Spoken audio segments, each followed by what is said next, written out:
വിദ്വേഷ പരാമർശ കേസിൽ ബിജെപി നേതാവ് PC ജോർജിന് ജാമ്യം. കർശന ഉപാധികളോടെയാണ് ഈരാറ്റുപേട്ട മജിസ്ട്രേറ്റ് കോടതി ജാമ്യം അനുവദിച്ചത്. കോട്ടയം മെഡിക്കൽ കോളേജിൽ നിന്നും പുറത്തിറങ്ങിയ PC ജോർജിനെ തുടർ ചികിത്സയ്ക്കായി പാലായിലെ സ്വകാര്യ ആശുപത്രിയിൽ പ്രവേശിപ്പിച്ചു.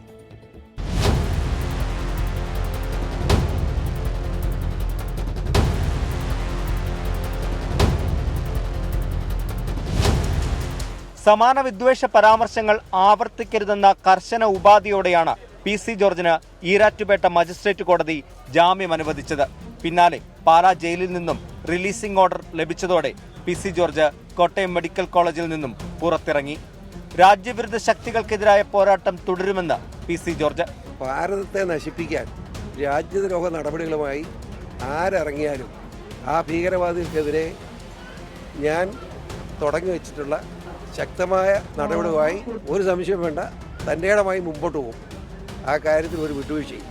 ജാമ്യം ലഭിച്ചതിൽ സന്തോഷമുണ്ടെന്നും പരാതി നൽകിയവർക്ക് നന്ദിയെന്നും ഷോൺ ജോർജ്. ഈരാറ്റുപേട്ട മജിസ്ട്രേറ്റ് കോടതിയാണ് അദ്ദേഹത്തിന് ജാമ്യം അനുവദിച്ചിട്ടുള്ളത്.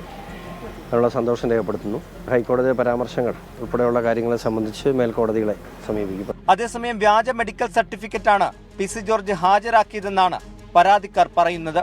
മെഡിക്കൽ സർട്ടിഫിക്കറ്റിലെ സ്വാധീനമൊന്നും നമുക്കറിയാം. സാധാരണക്കാരന് വരെ ഒരു മെഡിക്കൽ ജെന്യൂൻ അല്ലാത്ത ഒരു മെഡിക്കൽ സർട്ടിഫിക്കറ്റ് അതിപ്പോൾ നമുക്കെല്ലാം ഒരു മെഡിക്കൽ ഓഫീസറെയോ ഒക്കെ സ്വാധീനിച്ച് ഏതൊക്കെ ഇപ്പം പബ്ലിക് പ്രോസിക്യൂട്ടറോ പോലീസിൻ്റെ ഭാഗത്തുനിന്നും അല്ലല്ലോ ഇവിടെ മെഡിക്കൽ സർട്ടിഫിക്കറ്റ് ഹാജരാക്കിയത്.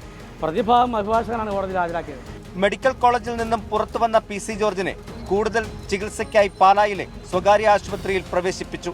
ചാനൽ ചർച്ചയിലെ വിദ്വേഷ പരാമർശ കേസിൽ ഈ മാസം 24-നാണ് PC ജോർജിനെ ഈരാറ്റുപേട്ട പോലീസ് അറസ്റ്റ് ചെയ്തത്.